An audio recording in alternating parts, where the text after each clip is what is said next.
Hey guys, we're back with another awesome video. We've got some transactions under our belt now, and we've been in the business for a little while. And we noticed that a lot of our clients are asking similar questions.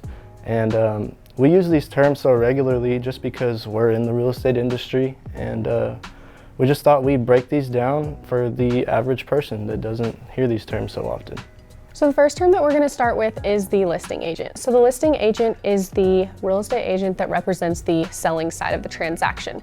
They help with marketing the home and getting the top dollar for your home. On the other side, we have the term buyer's agent. The buyer's agent represents the buyer in the transaction. This is the flip side to the deal.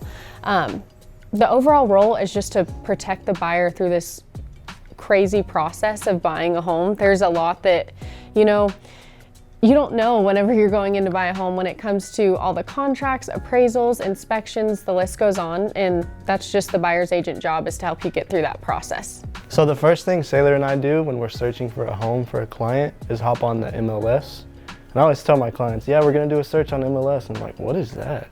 So MLS, multiple listing service. It's just the database with all the houses for sale on the market. So that's where we look for our buyers. So you might be thinking, oh, I can just go hop on the MLS, right? But no, you have to be a licensed real estate agent to actually access the MLS.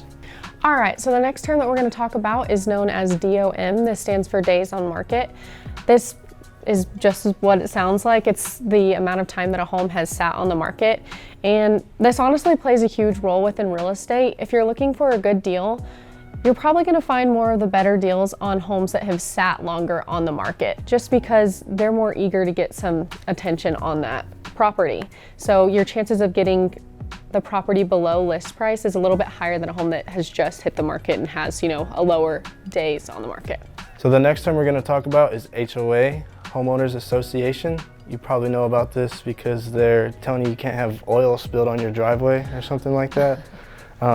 So basically it's just the people that develop the community. You usually have to pay monthly or annual dues to be a part of this, and you have to abide by their rules. So some angry Karen yelling at you that your trash can's out in the street, it's probably because you're breaking an HOA violation. So don't worry that you haven't been paying your HOA fees, because not every neighborhood has these. It's usually just select neighborhoods that more of like a gated community type thing, but yeah. All right, so the last term that we're going to be talking about today is a term that I feel like is used quite a bit within real estate. This is the term as is. So when some homes are for sale, they're listed as is, meaning that they aren't willing to do any repairs or concessions on the property. So it's kind of just notifying anybody who's submitting an offer and that will be getting under contract that they aren't willing to do any changes to the property, that when you go under contract on the property, it is as is, no changes will be made. And that's why it's important to have a buyer's agent on your side to protect you in those situations and make sure you're not buying, a pretty hunk of junk. Hunk of junk. No, I like to think about it as like a used car. They always say it's as is. So it's the same thing with buying a home sometimes. The sellers aren't willing to compensate for repairs.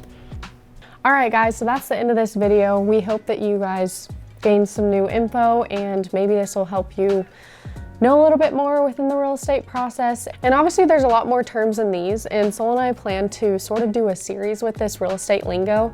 There's just so many aspects when it comes to the selling and buying process within real estate. So we're just gonna try and keep giving y'all value, helping y'all, so whenever it comes time for you to be in the hot chair, everything that we're talking about. So thank you for taking the time to watch this video. If y'all have any questions, please don't hesitate at all to reach out. We are more than happy to help you guys with anything we can. So we will see you guys in the next video, and thanks for watching.